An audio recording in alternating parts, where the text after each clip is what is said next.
الحمد للہ رب العالمین والعاقبۃ للمتقین الصلاۃ والسلام علی اشرف الانبیاء والمرسلین محمد وآلہ وصحبہ اجمعین اما بعد فاعوذ باللہ السمیع العلیم من الشیطان الرجیم من ہمزہ ونفخہ ونفثہ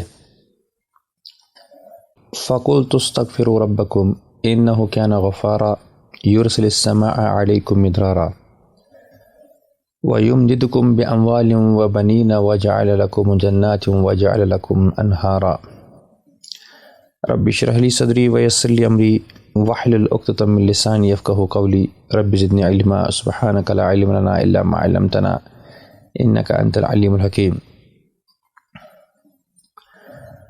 آن لائن کے آج کے درس میں آپ سب کا خیر مقدم کرتا ہوں۔ السلام علیکم ورحمۃ اللہ وبرکاتہ۔ وعلیکم السلام ورحمۃ اللہ وبرکاتہ۔ استاد، رمضان مبارک میں توبہ کی اہمیت اور افادیت کے حوالے سے جو ہمارا عنوان چل رہا ہے، آج اس کی تیسری اور انشاءاللہ تعالی آخری نشست ہونے والی ہے۔ اس ضمن میں میں نے آپ کے سامنے سورہ نوح سورہ نمبر 71 کی آیت نمبر 10 سے 12 تک تلاوت کی ہے۔ بس اور میں نے کہا اپنے رب سے اپنے گناہ بخشواؤ، انہ کان غفارا، اور وہ یقیناً بڑا بخشنے والا ہے۔ یرسل السماء علیکم مدرارا، وہ تم پر آسمان کو خوب برستا ہوا چھوڑ دے گا۔ اس کے بعد وَيُمْدِدْكُمْ بِأَمْوَالٍ وَبَنِينَ، اور تمہیں خوب پے در پہ مال اور اولاد میں ترقی دے دے گا۔ وَيَجْعَلْ لَكُمْ جَنَّاتٍ وَيَجْعَلْ لَكُمْ أَنْهَارًا، اور تمہیں باغات دے گا اور تمہارے لیے نہریں نکال دے گا۔ یہ ہے ان آیات کا ترجمہ۔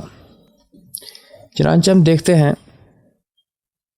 کہ نوح علیہ السلام نے اپنی قوم کو بتایا تھا کہ اللہ تعالیٰ پر ایمان لا کر اس سے بخشش مانگنے میں سے صرف تمہاری آخرت ہی درست نہیں ہوگی، بلکہ اللہ تعالیٰ دنیا میں بھی بے شمار نعمتیں تمہیں عطا فرمائے گا۔ یعنی وہ تم پر موسلا دھار بارشیں برسائے گا، قسم قسم کے مالوں کے ساتھ اور بیٹوں کے ساتھ تمہاری مدد کرے گا، اور تمہیں باغات اور نہریں عطا فرمائے گا۔ تو یہ ہے اس توبہ کرنے کی فضیلت اور اس کی افادیت اور اس کے برکات جو ہم کو قرآن کی ان آیات سے ملتی ہے۔ تو اللہ تعالیٰ سے دعا ہے کہ وہ ہم سب کو بھی خالص توبہ کرنے کی توفیق عطا فرمائے، ہم سے درگزر فرمائے۔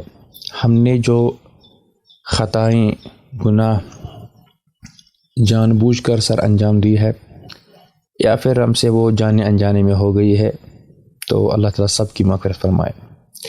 کبھی کیا ہوتا ہے جب ہم گناہ کرنے لگتے ہیں تو ہم ان گناہوں کو معمولی سمجھنے لگتے ہیں، اور ایک انسان کیا کرتا ہے، بولتا ہے کہ بھئی اللہ تعالیٰ تو بڑے گناہوں پر ہم کو پکڑے گا، لیکن ہم کو چھوٹے چھوٹے گناہوں پر نہیں پکڑ سکتا۔ اس حوالے سے پھر ایک انسان لاپرواہ ہو جاتا ہے، اور پھر وہ دھیرے دھیرے گناہ کا عادی ہو جاتا ہے۔ اس ضمن میں ایک حدیث مبارک آتی ہے جو کہ آپ کے اسکرین پر ہے۔ سیدنا سہل بن سعد رضی اللہ عنہ سے روایت ہے، وہ کہتے ہیں کہ اللہ کے نبی صلی اللہ علیہ وسلم نے فرمایا، ایاکم ومحقرات الذنوب، بچو تم گناہوں کو معمولی سمجھنے میں، یعنی آپ معمولی گناہوں کو معمولی اور ہلکا مت لے لو۔ فإنما مثل محقرات الذنوب كقوم نزلوا في بطن واد، کہتے ہیں کہ جو کوئی بھی ان گناہوں کو معمولی سمجھتا ہے، ان کی مثال ان لوگوں کی جیسی ہے کہ جب وہ کسی جنگل میں جب جاتے ہیں، پھر وہ آتے ہیں، لاتے ہیں، ایک ایک لکڑی لاتے ہیں۔ عود بھی ایک لکڑی ہوتی ہے، ایک درخت ہوتا ہے، اسی سے پھر آج خوشبو بنتی ہے۔ تو پھر انہیں جب جمع کر دیا اس سب کو، تو پھر وہ بہت بڑا ایک ڈھیر بن گیا۔ تو انہوں نے یہی کہا کہ دیکھو یہ جو اتنے چھوٹی چھوٹی لکڑیاں تم نے جمع کی تھی، حق پھیلیا تھا چھوٹی کوشر پیٹ، اب جب تم نے اس کو جمع کر دیا، اب دیکھو کتنا بہت بڑا ڈھیر بن گیا، تو اس سے اب آگ لگائی جا سکتی ہے، اور اس سے بہت بڑی آگ جو ہے وجود میں آ سکتی ہے۔ تو انہوں نے یہی کہا کہ دیکھو یہ ایک انسان کو وَإِنَّ مُحْقَرَاتِ الذُّنُوبِ مَتَىٰ يُؤْخَذُ بِهَا صَاحِبُهَا تُهْلِكُ۔ اب اسی طرح سے چھوٹے چھوٹے آپ کے جو گناہ جمع ہو جائیں گے نا، تو ایک انسان کو ہلاک و برباد کرنے کے لیے یہی چھوٹے چھوٹے گناہ کافی ہو جائیں گے۔ یہ روایت مستد احمد کی ہے، جلد 5 صفحہ 331۔ اس حدیث سے معلوم ہوا کہ ایک انسان کو لاپرواہ نہیں ہونا چاہیے، چھوٹے گناہوں کو بھی معمولی نہیں سمجھنا چاہیے، اور اللہ تعالیٰ سے ہمیشہ ڈرنا چاہیے۔ یہی اسلام کا بھی پیغام ہے، یہی مسلمانیت کی دعوت ہے، اور یہی رمضان المبارک کا بھی پیغام ہے۔ اب لوگوں نے یہ سمجھ رکھا ہے جب کسی کو ہم اس طرح کی بات کہتے ہیں تو لوگوں کو دھوکہ دیا جاتا ہے، شیطان بھی ان پر سوار ہوتا ہے۔ وہ کہتے ہیں کہ کوئی بات نہیں، اللہ تعالیٰ تو غفور الرحیم ہے۔ یعنی اس چیز کو سہارا بنائے ہوئے وہ لوگ پے در پہ اور کھلم کھلا گناہ کر رہے ہیں۔ آج بھی دیکھیے آپ، رمضان مبارک کا مہینہ چل رہا ہے اور نصف مہینہ تو ختم ہو ہی چکا ہے۔ اس کے باوجود اب دیکھیے بازاروں میں جب دیکھیں گے تو لوگ کھلے عام بے حیائی کر رہے ہیں، لوگ کھلے عام اب کھا پی رہے ہیں، سگریٹ پی رہے ہیں، نمازیوں کی تعداد بھی کم ہو چکی ہے، مساجد بھی جو بھرے ہوئے تھے پہلے دن اب ان میں بھی کمی آ چکی ہے۔ تو وہ لوگ کیا کہتے ہیں؟ وہ کہتے ہیں کہ بھئی اللہ تعالیٰ بخشنے والا ہے۔ تو یاد رکھیے یہ جو اللہ بخشنے والا ہے نا، یہ بات سب کو ہی معلوم تھی اور ہے بھی، لیکن اس بنیاد پر اور اس چیز کو بنیاد بنا کر کسی نے بھی صحابہ میں سے کسی نے بھی عمل کو ترک نہیں کیا۔ اب اللہ تعالیٰ نے قرآن مجید میں خود ہی فرمایا ہے، اسکرین پر دیکھ لے کہ سورہ طٰہٰ کی آیت نمبر 82 ہے۔ اللہ تعالیٰ نے فرمایا وَإِنِّي لَغَفَّارٌ لِمَن تَابَ وَآمَنَ وَعَمِلَ صَالِحًا ثُمَّ اهْتَدَىٰ۔ یعنی اللہ تعالیٰ فرماتی ہے یقیناً میں بہت زیادہ بخشنے والا ہوں۔ اب اس میں لام تاکید آیا ہوا ہے تو اس میں مبالغہ ہو گیا، اس میں زور پیدا ہو گیا، اور انا تو پہلے ہی آ گیا، یعنی یقیناً بتحقیق میں بہت زیادہ بخشنے والا ہوں۔ لیکن کس کو؟ لمن تاب، جس نے توبہ کیا، یعنی خالصتاً اس نے اللہ کے ڈر سے توبہ کی ہے۔ توبہ کے بعد کیا کیا؟ وآمن، اور حقیقی طور پر اس نے ایمان بھی لایا۔ خالی ایمان نہیں لایا، اس کے ساتھ کیا کیا؟ وعمل صالحا، اور ساتھ میں اس نے نیک اعمال بھی لائے۔ تو پتہ یہ چلا کہ ایمان لانا ہی کافی نہیں ہے، توبہ کرنا ہی کافی نہیں ہے، توبہ کے ساتھ ایمان بھی ہونا چاہیے اور عمل صالح بھی ہونا چاہیے، پھر ثم اهتدى، پھر اس کے بعد وہ ہدایت پر ہی رہا، تو اس کو اللہ تعالیٰ بخشنے والا ہے۔ یعنی سنن ابی داؤد کی یہ روایت ہے کتاب الجہاد میں، کتاب نمبر 15، حدیث نمبر 2602۔ نبی محترم صلی اللہ علیہ وسلم کا فرمان ہے ان ربک یعجب من عبدہ، اللہ تعالیٰ اپنے بندے پر بہت تعجب کرتا ہے، یعنی خوش ہوتا ہے۔ کب؟ اذ قال اغفر لی، جب وہ بندہ اپنے رب سے کہتا ہے کہ اے اللہ میرے گناہوں کو بخش دے۔ اذ قال اغفر لی ذنوبی، وہ کہتا ہے کہ اے اللہ میرے گناہوں کو بخش دے، یعلم، یہ جانتے ہوئے کہ انہ لا یغفر الذنوب غیری، یہ جانتے ہوئے کہ میرے بغیر کوئی بھی گناہوں کو بخشنے والا نہیں ہے۔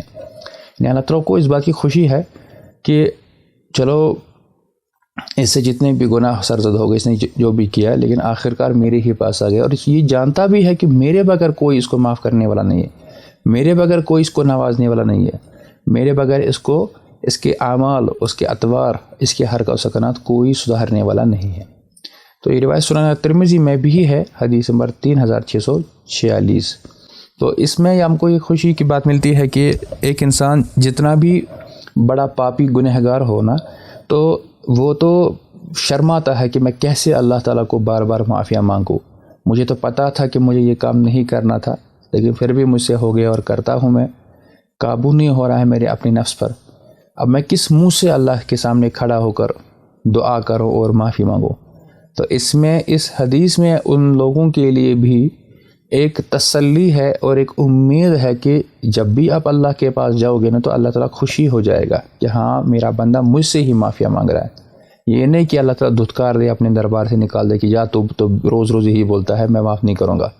یہ بندوں کی صفت ہے، اللہ تعالیٰ کی رحمت بہت وسیع ہے۔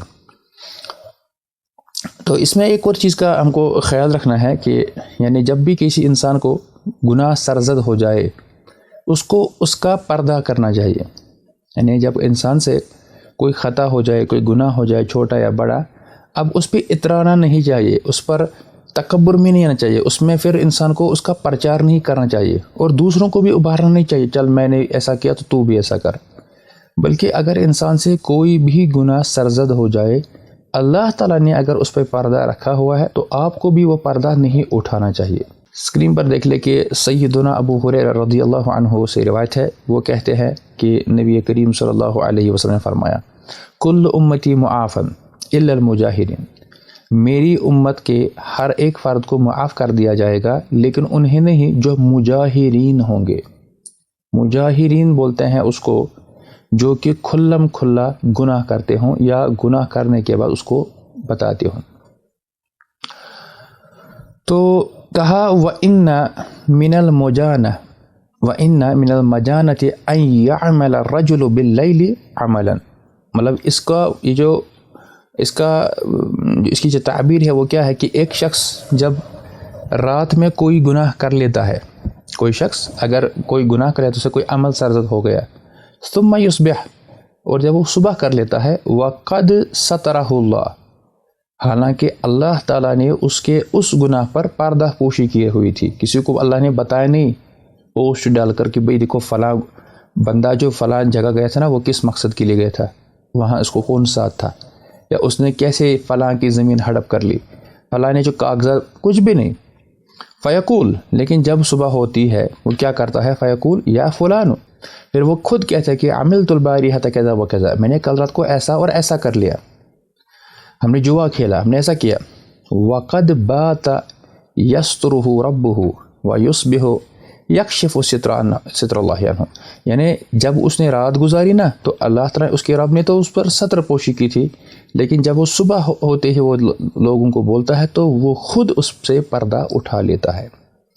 تو یہ روایت جو ہے یہ صحیح بخاری میں ہے کتاب الادب میں حدیث نمبر 6069، اور اسی طرح سے صحیح مسلم کتاب الزہد والرقائق حدیث نمبر 2990. تو اس بات سے اللہ کے نبی علیہ الصلوۃ والسلام نے منع فرمایا کہ کوئی شخص ایسا نہ کرے کہ اس سے کوئی گناہ سرزد ہو جائے پھر وہ لوگوں کو بتاتا پھرتا چلے. اس میں دو نقصان ہوتے ہیں. اولاً جب ایک انسان گناہ کر لیتا ہے تو اگر وہ اللہ تعالیٰ سے معافی مانگے گا تو اللہ تعالیٰ معافی کرے گا، تو یہ رہے گا اس بندے اور اپنے رب کے درمیان.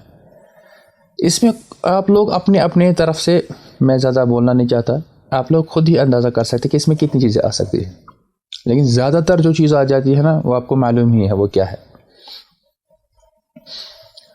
کچھ لوگ تو ایسے بھی ہوتے ہیں کہ بھئی ہمیں شادی کے لیے رشتہ آیا ہے، میں اس کو سب بولوں گی یا سب بولوں گا کہ میرے ماضی میں کیا کیا ہوا ہے.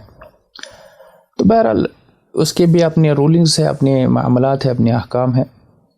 تو اس طرح سے دوسری بات اس میں جو قباحت ہے وہ یہ ہے کہ اگر انسان کو اللہ تعالیٰ نے معاف کر بھی دیا لیکن جب اس نے خود ہی گواہ کھڑے کر دیے ہیں نا تو وہ گواہی دیں گے، وہ تو سب کو پھر بولتے پھرے کہ بھئی یہ وہ ہے، اس نے ایسا ویسا کیا ہے، تو اس کی بندے کی جو زندگی ہے نا اسے خراب ہو جائے گی. تیسرا یہ ہے کہ اس سے لوگوں کو ایک ہمت آپ دے رہے ہو کہ یار تم بھی ایسا کرو، یعنی تم جب مجھے کسی نے کچھ نہیں کیا، میں نے ایسا کیا تو تم کیوں نہیں کر سکتے ہو.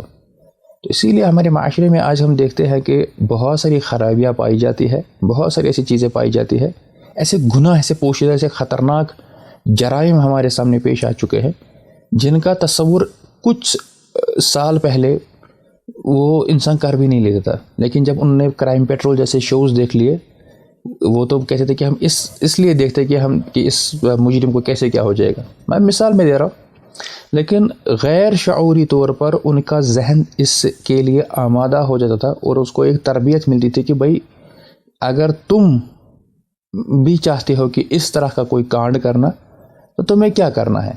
بلکہ وہ تو بہت سارے لوگ اندر ہی اندر خوش ہوتے ہیں کہ بھئی دیکھو اس میں جو دکھایا گیا کہ اس مجرم نے فلاں جگہ اس طرح غلطی کر دی، کوتاہی کر لی، میں جب کروں گا پلاننگ اپنی، میرے منصوبے میں اس طرح کی کوئی خامی اور کوتاہی نہیں کی اور میں یہ جرم کر کے رہوں گا.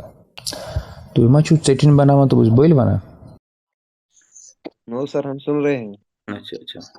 تو المہم کہنے کا مطلب یہ ہے کہ ایک انسان کو جو ہے ایک شیطان جو ہے نا وہ ایک امید دے دیتا ہے، اور امید اس کو یہ شیطان جو ہے سو کہتا ہے کہ بھائی تمہیں کیا کرنا چاہیے. تو بہرحال انسان اپنے رب کا باغی بن جاتا ہے، انسان ایک جو ہے وہ اپنے دائروں سے نکل جاتا ہے، اور جیسے ہی وہ دور جاتا ہے پھر اس کے لیے واپسی مشکل ہو جاتی ہے۔ اسی لیے اللہ تعالیٰ نے فرمایا ہے، جو میں بھی آپ کو آیت کہہ رہا تھا، یہ بہت بہت زیادہ اہم آیت ہے۔ یہ سورہ الحجر کی آیت ہے، سورہ نمبر 15 کی آیت نمبر 49 اور 50۔ اللہ تعالیٰ نے فرمایا نبی عبادی، میرے بندوں کو خبردار کر لو، کیا انی انا الغفور الرحیم، میں جو ہوں نا میں بہت زیادہ بخشنے والا ہوں اور رحم کرنے والا ہوں۔ لوگ اتنا ہی بولتے ہیں، لیکن آیت 50 میں کیا اللہ نے کہا، وَأَنَّ عَذَابِي هُوَ الْعَذَابُ الْأَلِيمُ، لیکن میں جو ہوں نا میرا عذاب بھی بہت زیادہ خطرناک ہے، یعنی مجھ جیسا عذاب کرنے والا کوئی بھی نہیں ہے، میں دردناک عذاب دینے والا بھی ہوں۔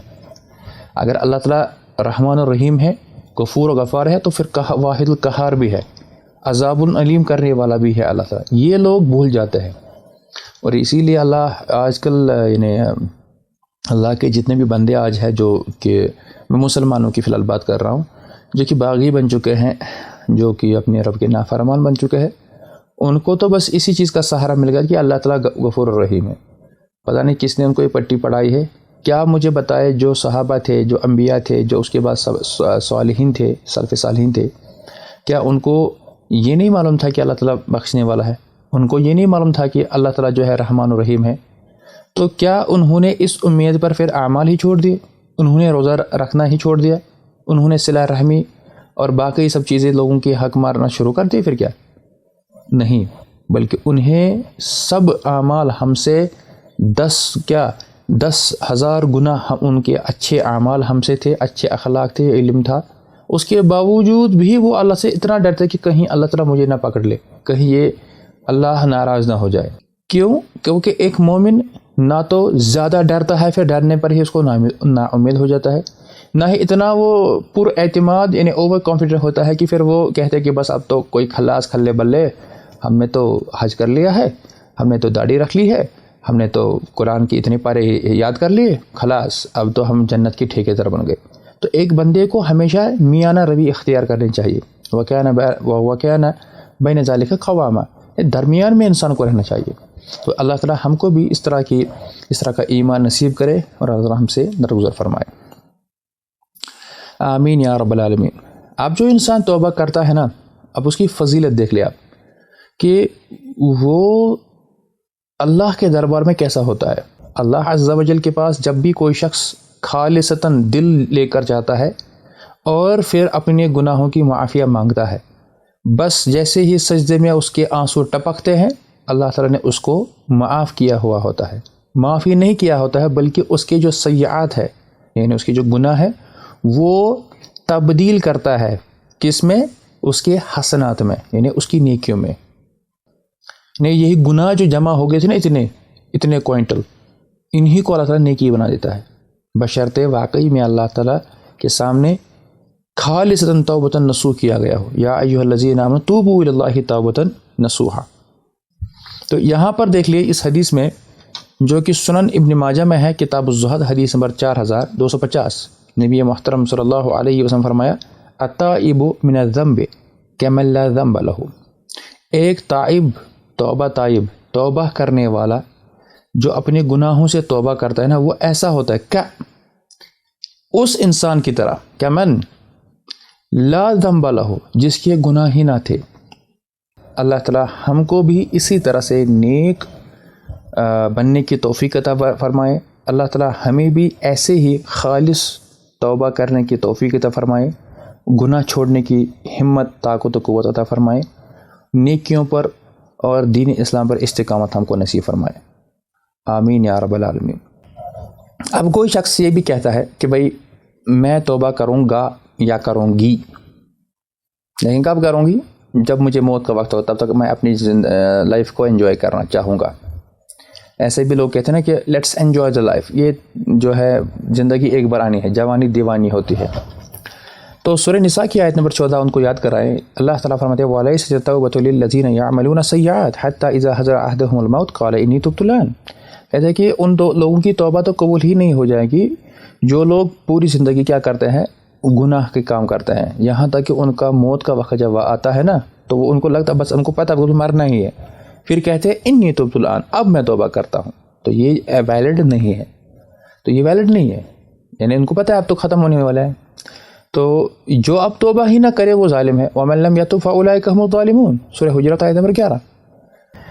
فی الحال یہ حدیث دیکھ لے، سیدنا ابو موسیٰ اشعری رضی اللہ عنہ، ان سے روایت ہے کہ نبی کریم علیہ الصلوۃ والسلام فرمایا ان اللہ عز وجل یبسط یدہ باللیل لیتوب مسیء النہار، کہتے ہیں کہ یقیناً عزت والا رب جو ہے وہ اپنا ہاتھ پھیلاتا ہے باللیل، رات میں، تاکہ جنہوں نے دن میں گناہ کیے ہیں وہ رات میں اپنے گناہوں سے معافی مانگے۔ سمجھ آئی بات؟ جی استاد۔ اللہ تعالیٰ اپنا ہاتھ پھیلاتا ہے رات میں، نائٹ میں، کہ آ جاؤ مانگو مجھ سے، آپ نے دن میں کیا تھا نا وہ گناہ، چلو آج میں معاف کرتا ہوں۔ اسی طرح سے وَيَبْسُطُ يَدَهُ بِالنَّهَارِ، اور اللہ تعالیٰ دن میں بھی اپنا ہاتھ پھیلاتا ہے لِيَتُوبَ مَسِيءُ اللَّيْلِ، جنہوں نے، تاکہ وہ ان گناہوں سے توبہ کرے جو انہوں نے رات میں کیے ہیں۔ اللہ اکبر، دیکھیے اللہ نے کیا یہ آفر رکھا ہوا ہے، اور یہ آفر کب تک ویلڈ ہے؟ حتی تطلع الشمس من مغربها، جہاں تک کہ آفتاب جو ہے وہ طلوع ہو جائے مغرب سے۔ ابھی جو ہے آفتاب وہ طلوع کہاں سے ہوتا ہے؟ مشرق سے۔ ہاں سمپل ہے، ایسٹ ویسٹ آپ کو معلوم ہے۔ تو جب قیامت آ جائے گی، اس کے بعد جب توبہ کا دروازہ بند ہو جائے گا نا، اس وقت الٹا ہو جائے گا، اس وقت یہی آفتاب جہاں ابھی ڈوبتا ہے نا وہیں سے اگے گا۔ تو یاد رکھیے وہ وقت کب آئے گا۔ اب ہمیں یعنی اللہ تعالیٰ نے اس کو ایکسٹینڈ کیا اس آفر کو، لیکن یاد رکھیے اس حدیث کے سہارے بھی ہم کوئی نہیں کہنا ارے ابھی تو بہت وقت ہے، ابھی تو دجال بھی نہیں نکلا، ابھی تو کہاں بہت وقت ہے۔ وقت تو ہے، لیکن آپ کے پاس وقت ہے یا نہیں ہے وی ڈونٹ نو، رائٹ، ہم کو نہیں پتا ہے۔ یہ روایت صحیح مسلم کتاب التوبہ میں ہے، کتاب نمبر 52، باب نمبر 5، حدیث نمبر 2559۔ ہاں جی، ہاتھ کھڑا ہوا ہے، بولے۔ جی استاد، جو آپ نے سورہ نساء کی آیت بتائی وہ آیت نمبر 18 ہے۔ یہ جی ہو گیا ٹھیک، شکریہ، جزاک اللہ خیر۔ اچھا، آخر میں آپ کو ایک حدیث سناؤں گا، اس میں آپ کو اب میں اس سے ہم کو انشاءاللہ تعالیٰ بہت ہمت بڑھے گی، کیونکہ کبھی کبھار ہم بدظن ہو جاتے ہیں کچھ لوگوں سے کہ ارے یہ تو اتنا بڑا استاد تھا، یہ تو اتنی بڑی پرہیزگار تھی، یہ تو برقع لگائی تھی، اس نے ایسا کیسا کر دیا۔ یاد رکھیے جیسا میں نے ابھی کہا آپ کو کہ گناہ کسی سے بھی سرزد ہو سکتا ہے۔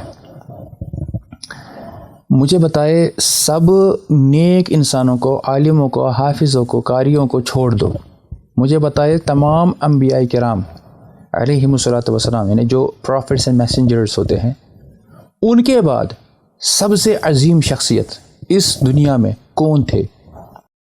صحابہ، ہے نا، صحابہ، جن کو اللہ تعالیٰ نے زمانہ دے کے آپ جنتی ہو، اور سب کو آپ کو معلوم ہے اس حدیث میں آپ کو ملے گا کہ ایک صحابی تھے، یہ مرد ہے، ان کا نام ہے سیدنا ماعز اسلمی، یہ نام یاد رکھنا، ماعز اسلمی رضی اللہ عنہ، انہوں نے توبہ کر لی۔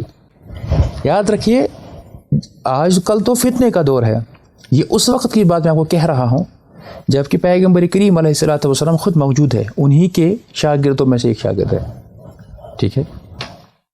تو سلیمان بن بریدہ جو ہے رحمہ اللہ، وہ اپنے والد سے روایت کرتے ہیں کہ ان ماعز بن مالک الاسلمی آتا رسول اللہ صلی اللہ علیہ وسلم فقال، کہتے ہیں یقیناً یعنی جو ماعز بن مالک ہے، ان کا پورا نام تھا ماعز بن مالک الاسلمی رضی اللہ عنہ، یہ آ گئے اللہ کے رسول کے پاس، پھر کہا یا رسول اللہ انی قد ظلمت نفسی وزنیت، اے اللہ کے رسول میں نے اپنے آپ پر ظلم کیا ہے اور میں نے زنا کیا ہے، وانی ارید ان تحیرنی، اور میں چاہتا ہوں کہ آپ مجھے پاک کر دیں۔ اب یہ جو جملہ ہے نا، یہ والا جملہ، یہ بڑا معاملہ خطرناک ہے، لیکن جب اسلامی شریعت ہو پھر اس کسی کا جرم ثابت ہو جائے، پھر جن گناہوں پر اللہ تعالیٰ نے اپنی شریعت میں اس کی حد رکھی ہوئی ہے، نے اس کی پنشمنٹ سزا رکھی ہے، پھر وہ سزا اس انسان کو ملنی ہوتی ہے۔ اور جو اقبالی جرم کرتا ہے کہ ہاں جی میں نے قتل کیا ہے، تو اس کو پھر قتل کے بدلے قتل ہے، الحر بالحر والعبد بالعبد والانثى بالانثى، جیسا کہ سورہ بقرہ میں ہے۔ تو غلام کے بجائے غلام، مرد کے بدلے مرد، عورت کے بدلے عورت، کسی نے کسی کی آنکھ پھوڑی ہے تو اس کو تو بھی اس کی آنکھ پھوڑ دے، صحیح۔ تو اس نے جب کہا نا کہ مجھے پاک کر دے، پاک کرنے کا مطلب کیا ہے؟ وہ پنشمنٹ طلب کر رہے تھے نا، جو 100 کوڑوں کی ہوتی ہے۔ 100 کوڑے ہوتے ہیں جو کنوارے ہو، یہ غالباً شادی شدہ رہے ہوں گے۔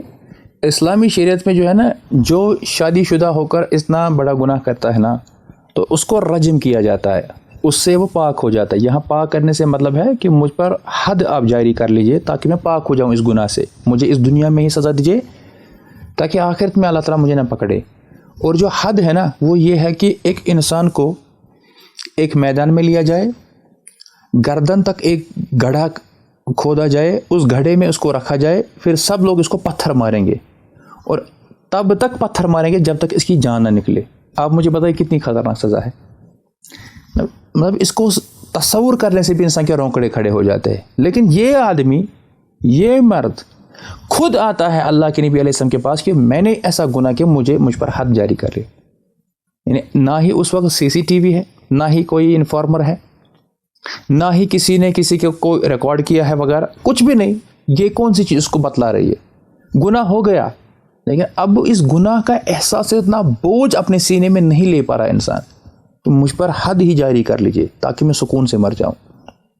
اور وہ بھی اتنے گٹس ہو کر، یعنی ان پبلک از ایکسیپٹنگ میں نے گناہ کیا ہے۔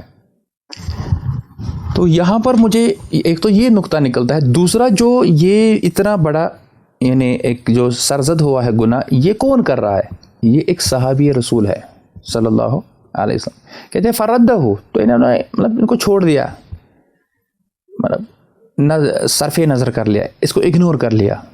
فلما کان من الغد اتاہ، تو اس کو واپس جب بھیج دیا تو پھر وہ دوبارہ کل آ گیا۔ مطلب میں نے سوچا ہو سکتا ہے ابھی جذبات میں پتہ نہیں کیا بتا رہے، چھوڑ دو، کیونکہ اللہ کے نبی بہت رحم دل تھے، بہت نرم دل تھے، ان سے برداشت نہیں ہوتا تھا اس طرح۔ یہ پھر سے آ گیا، یا رسول اللہ انی قد زنیت، اے اللہ کے رسول یقیناً واقعی فورلی آئی ہیو ڈن دس، فردہ ثانیہ، تو دوسری بار بھی اس کو اگنور کر کے اس کو چھوڑ دیا۔ تو اللہ کے رسول علیہ الصلوۃ والسلام نے جو وہاں لوگ تھے ان کو بھیجا، کہا کہ مجھے بتاؤ اتعلمون بعقلہ بأسا تنکرون منہ شیئا، کیا اس کو کوئی دماغی کوئی دورہ تو نہیں پڑتا ہے، اس کو کوئی یہ بے عقل تو نہیں، یہ کوئی پاگل مجنون تو نہیں، یہ کس طرح کی باتیں کر رہا ہے، یہ کیا بتا رہا ہے، کیا یہ ٹھیک ہے، یہ نارمل ہے کہ یہ اب نارمل ہے یہ؟ فقالوا، انہوں نے کہا کہ ما نعلمہ الا وفی العقل، ہمیں کوئی ایسی بات تو نہیں معلوم ہے کہ اس کو عقل میں کوئی خرابی ہے، یہ پاگل ہے، مجنون ہے، یہ دیوانہ ہے، یہ تو ٹھیک ہے۔ تو ہم نے ایسا کچھ نہیں دیکھا ہے۔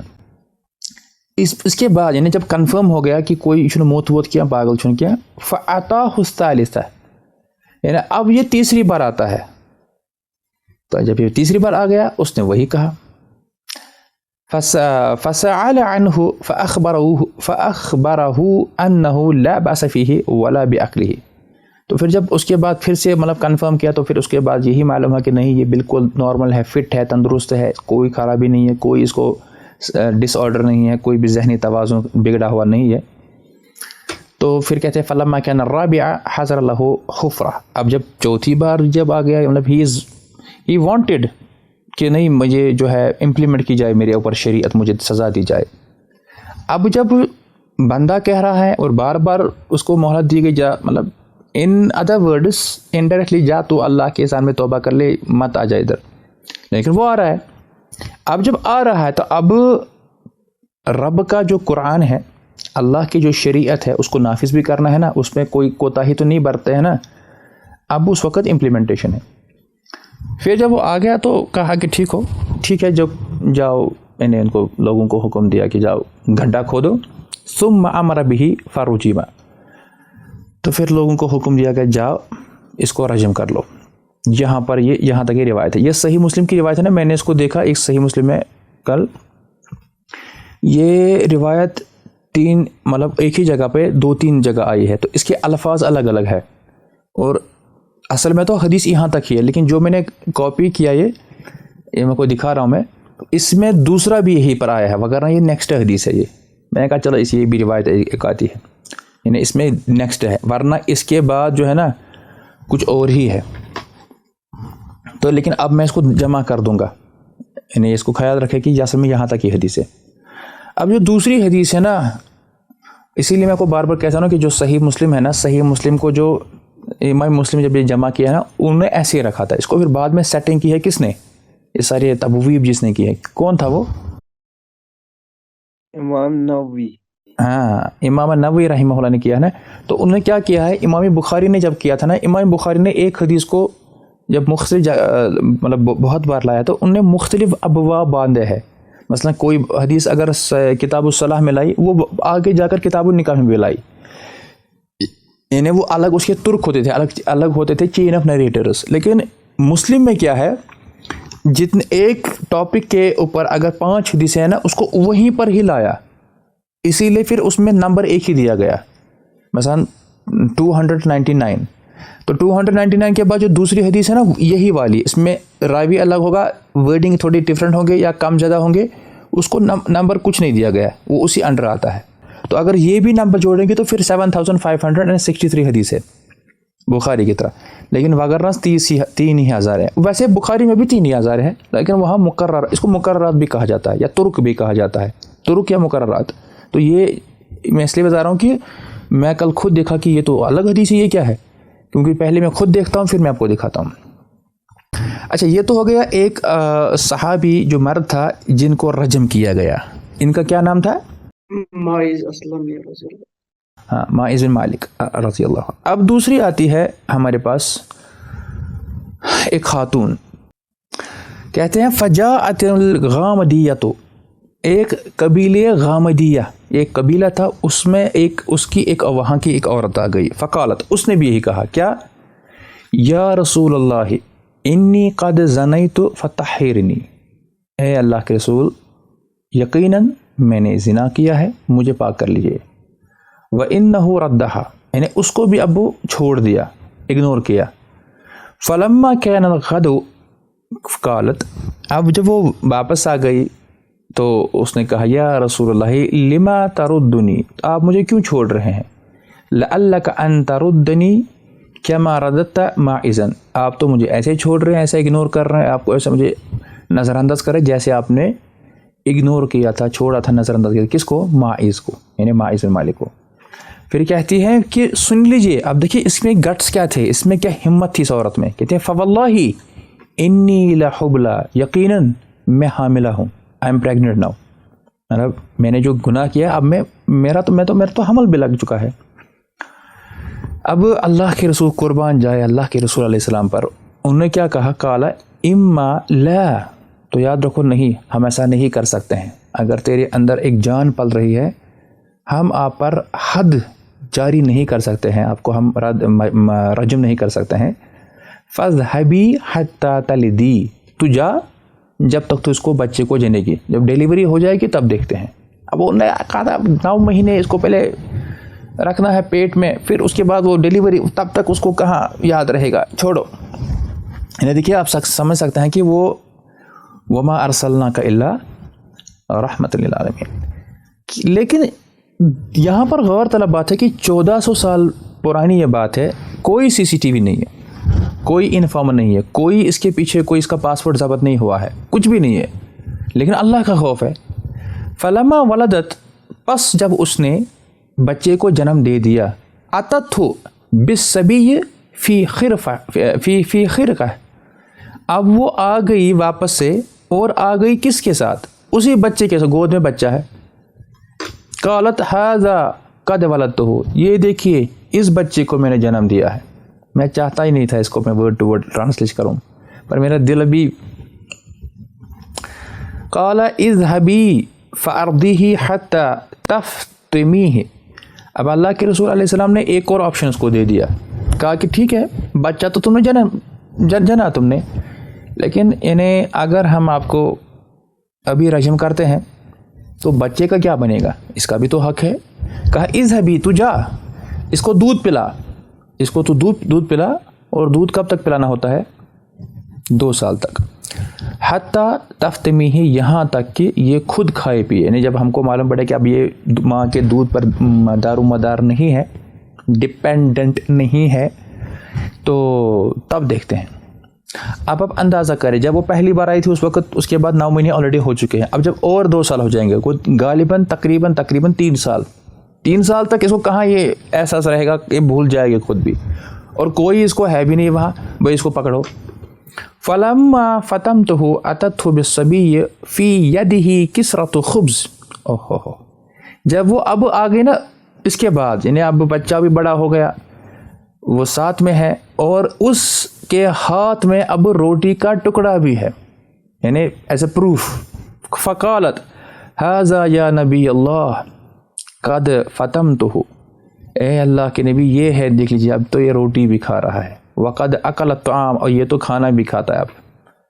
اب جب کوئی آپشن ہی نہیں رہا، اب کیا کرے اللہ، کیا کرے اب؟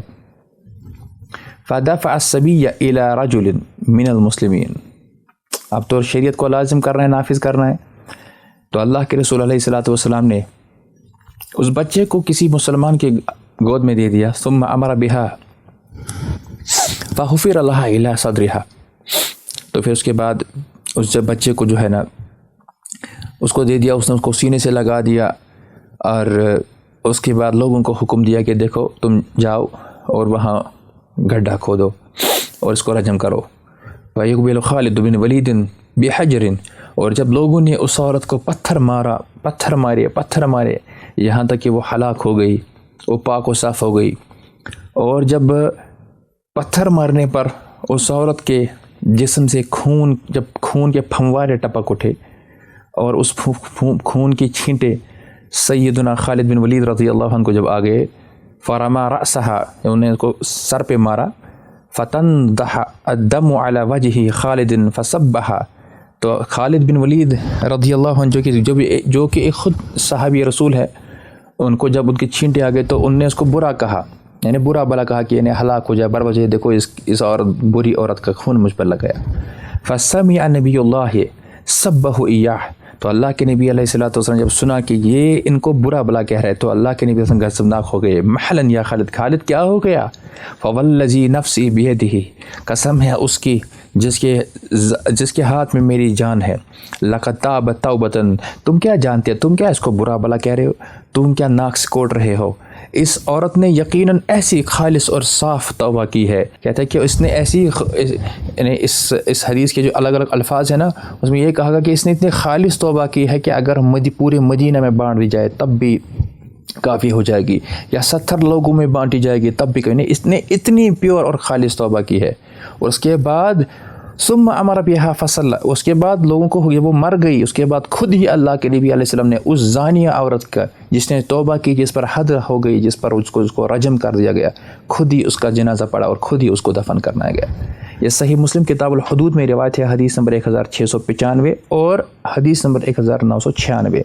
تو اس حدیث میں ان دو واقعات میں ہم کو یہ سبق ملا کہ یہاں ہم کسی کے بارے میں جب بدظن ہو جاتے ہیں تو ہمیں پہلے خود کا جائزہ لینا چاہیے۔ ہمیں یہاں اس حدیث میں یہ ہم کو ملا کہ اللہ کے نبی علیہ الصلوۃ والسلام کے پاکیزہ جو صحابہ و صحابیات تھے، جو کہ اس دنیا میں سب سے زیادہ نیک صالح تھے، وہ بھی بشر تھے، ان سے بھی خطائیں ہو گئی، ان سے بھی گناہ سرزد ہو گئے۔ تو جب ان سے کوئی گناہ سرزد ہو سکتا ہے، ہم کس کھیت کی مولی ہیں؟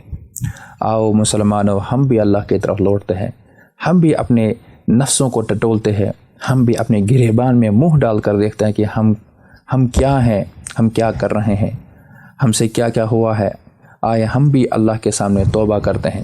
یہ حدیث جو ہے نا اس طرح کی بہت کم بولی جاتی ہے، میں بھی نہیں جاتا، لیکن بس درد دل کے واسطے میں نے اس لیے اس روایت کو بیان کیا تاکہ ہم کو یہ ندامت رہے کہ اس لیے نہیں کہ بس آپ لوگ جو ہے بدظن ہو جائے صحابہ کے مدد، نہیں، بتلانا بس یہ مقصود ہے کہ اس دور میں جب کہ ایک ایسا دور تھا جو کہ بہت اچھا دور تھا، جس میں اخلاص تھا اور دین کی اصل شکل و صورت اور حیت موجود تھی، اس کے باوجود اللہ کے نبی علیہ الصلوۃ والسلام کے دور میں جب ایسا ہو سکتا ہے، پھر ایسی کس طرح حد جاری کر دی گئی تھی، تو پھر ہم کو اپنا محاسبہ اور ہم کو اپنی فکر کس طرح کرنی چاہیے۔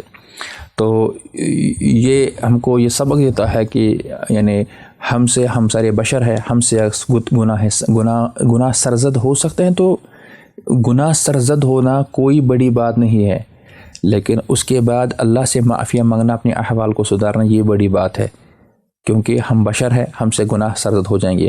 اور اس حدیث سے بھی بہت سارے لوگ جو ہے نا، یہ حدیث بھی جو آپ کی اسکرین پر ابھی ہے، یہ حدیث مبارکہ بھی نہیں کہی جاتی ہے عام طور پر، کیونکہ لوگ اسے غلط مطلب لیتے ہیں۔ لیکن میں بتاتا چلوں آپ کو کہ یہ حدیث بھی صحیح مسلم کی ہے، کتاب التوبہ، کتاب نمبر 52، باب نمبر 2، حدیث نمبر 2749۔ اللہ کے رسول صلی اللہ علیہ وسلم نے فرمایا، والذی نفسی بیدہ، قسم ہے اس ذات مبارکہ کی جس کے دست مبارک میں میری جان ہے، لو لم تذنبوا، اگر تم گناہ ہی نہ کرو، لذہب اللہ بکم، تو پھر اللہ تعالیٰ تم کو ہلاک کرے، ختم کرے گا، وجاء بقوم، پھر ایسی قوم کو لائے گا، یذنبون، جو گناہ کریں گے، فیستغفرون اللہ، تو پھر وہ اللہ سے گناہوں کی مغفرت بھی چاہیں گے، فیغفر لہم، تو اللہ بھی انہیں معاف کرے گا۔ تو یہ حدیث جب پڑھتے ہیں نا، اس کا جو لفظی ترجمہ میں نے اس کو خود کیا، تو اس سے تو یہی معلوم ہوگا، اچھا تو پھر اس کا مطلب ہے تو آپ تو گناہ پر ابھار رہے ہیں، تو ٹھیک ہے پھر گناہ کرو۔ اس کا یہ مطلب نہیں ہے، اس کا مطلب ہے کہ ایک انسان سے جب گناہ سرزد ہو جائے نا، انسان کو چاہیے کہ پھر اس گناہوں کو اپنے سیونگ اکاؤنٹ میں نہ رکھے، بلکہ فوری طور پر جو ہے نا اس سے گناہ سے توبہ کی جائے، اللہ سے معافی مانگی جائے۔ اگر آپ ایسا کرو گے نہیں تو اللہ تعالیٰ کو ہلاک کرے گا، پھر ایسی قوم لائے گا نا جو اگر جن سے گناہ ہو جائیں گے تو وہ گناہ کرنے کے بعد اللہ سے معافیہ بھی مانگیں گے۔ اور یہ جو روایت اصل میں انٹرنیشنل اصل جو نمبرنگ ہے نا فوائد الباقی کی، یہ ہے وہ ہے 2749، لیکن اگر آپ اس کا سند نمبر دیکھیں گے نا ایگزیکٹ اردو انگلش میں، تو یہ 6965 پہ آپ کو مل جائے گی یہ روایت۔ تو دیکھیے یہ ہمارے ان 3 درسوں کا جو پیغام ہے وہ یہی ہے جو سورہ نور کی آیت نمبر 31 میں ہے، وَتُوبُوا إِلَى اللَّهِ جَمِيعًا أَيُّهَا الْمُؤْمِنُونَ لَعَلَّكُمْ تُفْلِحُونَ، کہ آؤ وَتُوبُوا، اور تم توبہ کرو، اللہ کی طرف تم پلٹو، تم رجوع کرو، جمیعا سب لوگ، أَيُّهَا الْمُؤْمِنُونَ، اے مومنو، لَعَلَّكُمْ تُفْلِحُونَ، تاکہ تم کامیاب ہو جاؤ، اللہ تعالیٰ ہم کو بھی کامیاب کرے۔ تو اللہ تعالیٰ ہم سے بھی راضی ہو جائے، ہماری خطاؤں کو، ہماری گناہوں کو معاف کرے، جو ہم نے چھوٹے یا بڑے گناہ کیے ہیں، چاہے سنجیدہ طور پر کیے ہیں یا جانے انجانے میں ہوئے ہیں، اللہ تعالیٰ وہ بھی درگزر فرمائے، ہمیں جو پریشان حال ہے ان کی پریشانی کو دور کرے، ہمیں اسی طرح سے ملنے جلنے اور ہمارے جہاں جمع ہونے کو، کہنے اور سننے کو اللہ تعالیٰ اپنے دربار میں قبول فرمائے۔ جو بھی ہم نے صحیح کہا ہے اللہ تعالیٰ اس پر عمل کی توفیق دے، جو بھی میرے منہ سے غلط نکلا ہے وہ میری طرف سے ہے اور شیطان کی طرف سے ہے، اللہ تعالیٰ اس کو بخشے اور اللہ تعالیٰ ہمارے ذہنوں سے وہ باتیں مٹا دے۔ اے اللہ، ہم آپ سے دعا کرتا ہے کہ ہم جو رمضان مبارک کا جو اصل میں حق ادا کرنے کا جو تھا، جو ہم کو کرنا چاہیے تھا، وہ ہم نہیں کر پا رہے ہیں، نہیں کیا ہم نے، اللہ ہم سے درگزر فرما، ہمیں معاف فرما، ہمیں اپنی رحمتوں میں شامل کر لے۔ اے اللہ، ہمارے جو جتنے بھی سابقہ اور ابھی جو گناہ ہے وہ سب معاف کر دے، ہمارے جو والدین ہیں ان کی مغفرت فرما، ہمیں جو احباب اقارب ہے، جو ہمارے اولاد ہے، جو ہمارے جتنے بھی ہمارے لوگ ہیں جو ہم سے دعا کرنے کو کہتے ہیں، اللہ ہم آپ سے دست بدعا ہے کہ ہماری نیک تمام حاجات کو روا کیجیے، ہماری نیک حاجات اور دعاؤں کو قبول فرمائیے، ہمیں اخلاص سے نواز، ہمیں علم نافعہ سے نواز۔ اے اللہ، ہمیں دین اسلام پر استقامت عطا فرما، اے اللہ ہمیں دین اسلام پر استقامت عطا فرما، اور اے اللہ ہمیں واقعی میں صحیح علم پر عمل پیرا ہونے کی توفیق عطا فرمائے۔ اے اللہ ہمیں شیطان سے دور کر اور ہم کو بھی شیطان سے دور کر۔ اے اللہ ہمیں رمضان مبارک سے بھرپور استفادہ کرنے کی توفیق عطا فرما۔ اے اللہ ہمارے جتنے بھی معاملات اور مشکلات ان کو دور کر، ہمیں سے جو بے روزگار ہے انہیں نیک اچھا حلال روزگار نصیب فرما۔ اے اللہ ہم میں جو بھی ذمہ دار ہے، اپنے گھر کے کفیل ہے، اللہ ان کو اپنی ہی نصرت اور مدد عطا فرما۔ اے اللہ جو طالب علم ہے، جو امتحان دے رہے ہیں، جن نے دیا ہے، جن کو ہے، اے اللہ ان سب کو کامیاب کر، ہمیں دنیا اور آخرت کے کامیاب میں امتحانات میں کامیابی دے۔ اے اللہ ہمارے رزق میں کشادگی عطا فرما، ہمارے دل کو نرم کر دے۔ اے اللہ ہمیں نرم اچھے اخلاق والا بنا دے۔ اے اللہ ہم میں جو بھی قرض دار ہے ان کے قرضے کو دور کر دے، ان کے قرضے کو اتار دے۔ جو بے نکاح ہے ان کے لیے نیک جوڑا انتظام کر، جو ہم میں جو بھائی بہن ہیں جو ابھی بھی نکاح کا انتظار کر رہے ہیں، اللہ آپ ہی دینے والے ہو، نیک جوڑا عطا فرما، جن کے نکاح ہو چکے ہیں ان کو بھرپور برکت نصیب فرما، جو اولاد کے لیے ترس رہے ہیں اللہ ان کو نیک اور صالح اولاد دے، جن کو دیے ہوئے ہیں ان کی حفاظت فرما، ان کو راست راز میں بنا، ان کو اس دین اسلام پر جمع، ان کو دیندار بنا، ان کو فرما بردار بنا، اے اللہ ہم سب کی مغفرت فرما دے، آمین یا رب العالمین۔ وآخر دعوانا ان الحمد للہ رب العالمین، وصلی اللہ علی نبینا محمد وآلہ وصحبہ اجمعین، والسلام علیکم ورحمۃ اللہ تعالی وبرکاتہ۔